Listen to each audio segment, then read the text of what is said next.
Саламатсыздар, урматтуу Чындык медиа каналынын көрөрмандары. Өлкөбүздө алынган акыркы сааттагы жаңылыктар менен сиздерди тааныштырабыз. Биздин каналыбызга катталып, ой пикирлериңиздер менен бөлүшүңүздөр.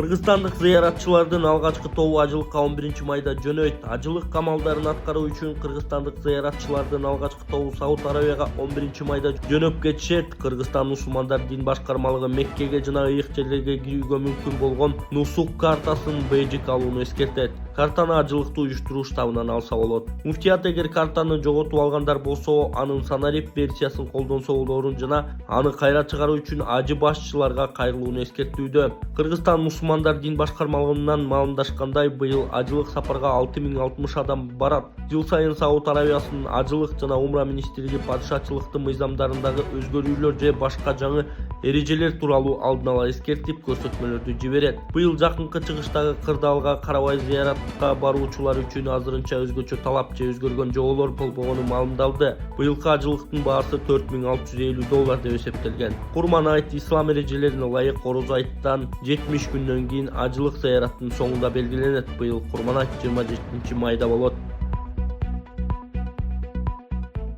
Урматтуу Москвадагы мекендештер, Кыргызстанга жүк салууну каалап, бирок кимден жиберүүнү ойлонуп жаткан болсоңуз, биз сиздерге ишенимдүү ишкерди сунуштайбыз. Бул ишкердин аты жөнү Зайырбек Маматкаримов.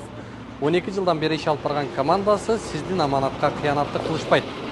Кыргызстанга салган жүгүңүздү күндүн аптабына же кыштын ызгаарына калтырбастан атайын жүк сактоочу кампасы Бишкек шаары Профсоюз көчөсү 38/1 дарегинде жайгашкан. Жүктү Москванын бардык жеринен өздөрү алып кетет. Алган жүктү Кыргызстандын 7 дубанына жеткирүүнү да кепилдешет.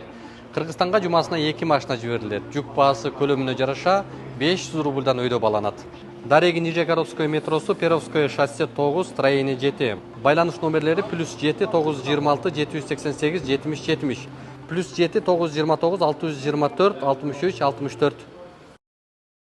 Жапаров Баткенде чек араны демаркациялоо маселеси менен таанышты. Президент Садыр Жапаров 6 майда Баткен облусуна болгон кыска мөөнөттүү иш сапарынын алкагында Кадамжай районуна Ак Турпак айыл аймагында жайгашкан торговый базарына барды. Президенттик администрация билдиргенде, мамлекет башчы базардын учурдагы абалы тууралуу маалымат алып, сатуучулар жана жергиликтүү тургундар менен кыскача баарлашкан. Маалыматта айтылгандай, Садыр Жапаров Баткен облусуна мамлекеттик чек аранын демаркациялоо маселелери менен жеринен таанышуу үчүн да барган. Өлкө башчынын аймактын тургундары менен өзүнчө жолугушуулары анын облуска болуучу кийинки сапарынын алкагында өткөрүлөт деп айтылат маалыматта. Өткөн айда Садыр Жапаров Ош облусундагы сапары 5 күнгө созулуп, дээрлик бардык райондорду кыдырып эл менен жолугушкан. Жергиликтүү тургундар таза суу, билим берүү, медицина жана башка социалдык маселелер тууралуу суроолорду беришкен.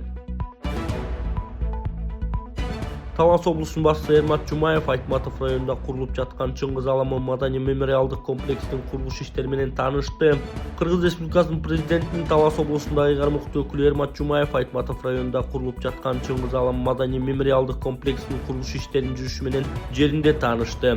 Иш сапардын жүрүшүнө облус башчысы курулушту графикке ылайык ыраттуу улантууну белгиледи. Анын айтымында, кыргыз элинин залкар жазуучусу Чыңгыз Айтматовдун туулуп өскөн жери Айтматов району Шекер айылында салынып жаткан бул ири маданий долбоор өлкөнүн руханий мурасын даңазалоого багытталган. Бүгүнкү күндө Айтматов районундагы Чыңгыз Аламы маданий мемориалдык комплексинин курулушу өз нугунда жүрүп жатат. Залкар жазуучубуз Чыңгыз Айтматов атабыздын кийиндик каны тамган Шекер айылында курулуш иштери кызуу уланууда.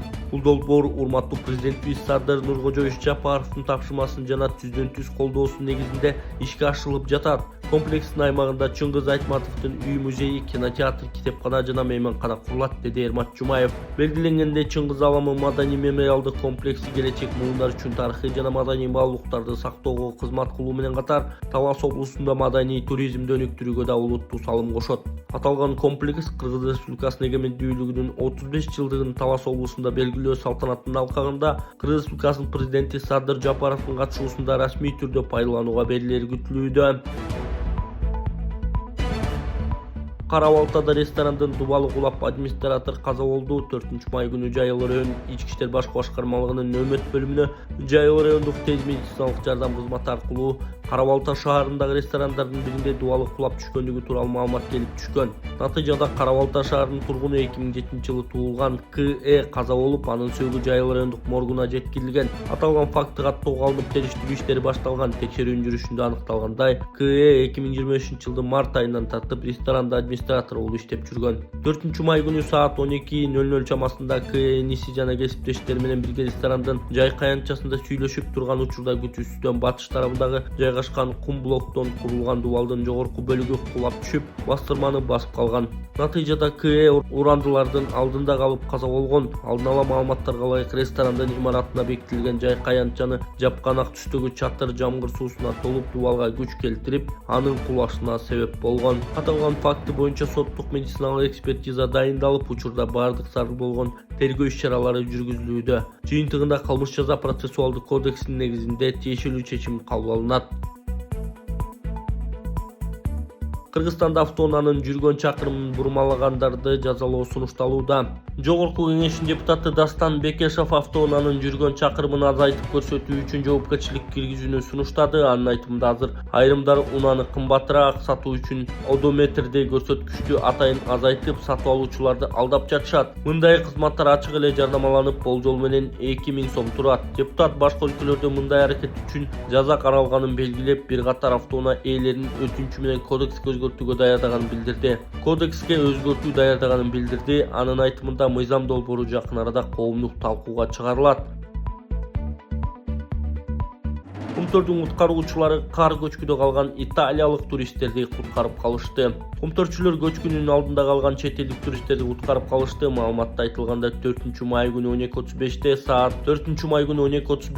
саатта Кумтөр кенинин коопсуздук кызматынын диспетчердик бөлүмүнө туристтик гидтерден билдирүү түшкөн. Алар кенинен 23 чакырым аралыкта кар көчкү алдында Италиядан келген 5 турист калганын билдиришкен. Окуя болгон жерге Кумтөрдүн куткаруучу кызматы медициналык бригада жөнөтүлгөн. Ошол эле учурда Кумтөрдүн коопсуздук кызматы маалыматты ыкчам түрдө өзгөчө далдар министрлигине билдирген. Кумтөрдүн кызматкерлери дрондор менен аймакты алгачкы текшерүүдөн өткөрүшкөн. Италиялык 4 турист жеңил жаракат алып стресс абалында болушкан. Аларга ошол жерден тийиштүү жардам көрсөтүлгөн. Ошол эле маалда 5-туристтин жайгашкан жерин аныктоо боюнча издөө куткаруу иштери башталган. Саат 16:24 ал табылган. Туристтин ар кандай жеңил жаракаттары, анын ичинде моюндан жаракат алынганы аныкталган. Учурда алар өзгөчө далдар министрлигине өткөрүлүп берилди. Абал тиешелүү кызматтардын көзөмөлүндө деп айтылат маалыматта. Москвада старт алган өчпөс оттун бир бөлүгү Ошко жеткирилди. Аны белгилүү россиялык дарыгер жана телеалпаруучу Андрей Прадеус алып келди. 6-7 май күндөрү Кыргызстанда эскерүү оту аттуу эл аралык акция өтөт. Россиядагы эң ири коомдук кыймыл болгон Народный фронт уюмунун активисттери Россотрудничествонун колдоосу менен республикага белгисиз жоокердин мүрзөсүндөгү өчпөс оттон жагылган чырактарды алып келишет. Москвада акция 5-майда старт алган. Анын катышуучулары өчпөс оттун бөлүкчөлөрүн дүйнөнүн ар кайсы өлкөлөрүнө жеткиришет. Бишкекке эскерүү оттун синхрондук түзүү боюнча 3 жолку олимпиада чемпиону, телеалпаруучу, актриса жана суу театрын жетектеген Мария Киселева алып келет. Борбор калаада эскерүү отун тапшыруу аземи Чолпонбай Чөлөбердиев атындагы паркта өтөт. Бул Улуу Ата Мекендик согуштун элесине байланышкан шаардагы жаңы жайлардын бири. Азем бүгүн болот. Ошто мурдагы вице-мэрге жана Анапияевдин бир тууганына таандык имараттар бузулууда. Ош шаарынын мэри Жанарбек Акаев тиешелүү мекеме ишканаларынын жетекчилери менен биргеликте 6-майда Увам каналынын коруу аймагындагы мыйзамсыз курулуштарды көрүп чыккан. Бул тууралуу кала мэриясынан кабарлады. Мамыт караганда текшерүүнүн жүрүшүндө каналдын корук тилкесинде өз алдынча уруксатсыз курулуш иштерин жүргүзгөн учурлар аныкталган. Шаар башчысы мыйзамсыз тургузулган объектилерди толугу менен алып салуу боюнча тиешелүү кызматтарга тапшырма берген. Бузулуп жаткан имараттар шаардын мурдагы вице-мэри Нурбек Кадыровго жана уюшкан кылмыштуу топтун мүчөсү болгон маркум Алмамбет Анапияевдин бир тууганы Калмамат Анапияевге таандык экенин өздүк булактар ырасташкан. Ал эми өзүн Аскар Мадумаров деп тааныштырган жаран жер ага караштуу экенин, Кадыровдун апасынын иниси болоорун Азаттыкка билдирген. Ал бузуу иштерин мыйзамсыз деп атап, иш сотто каралып жатканын айткан. Мэр Акаев ишкерлерди жана жарандарды шаар аймагында мыйзамсыз талаптарын так сактоого чакырып, уруксатсыз курулуш иштерине жол бербөөнү эскерткен.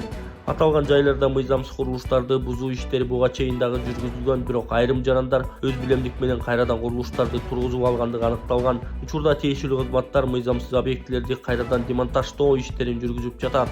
Ош шаарынын Борбордук көчөлөрдөгү кызыл сызыкка чыгып кеткен курулуштарды буздуруу иштери былтыр мурдагы мэр Жеңиш Токторбаевдин турушунда башталган. Мэрия шаарды аралап өткөн каналдарды айрымдары тосуп алганын, Ак Бураа дарыясын ээлеп алгандардын арасында чиновниктер бар экенин билдирген. Алардын арасында Нурбек Кадыровдун дагы аты аталган.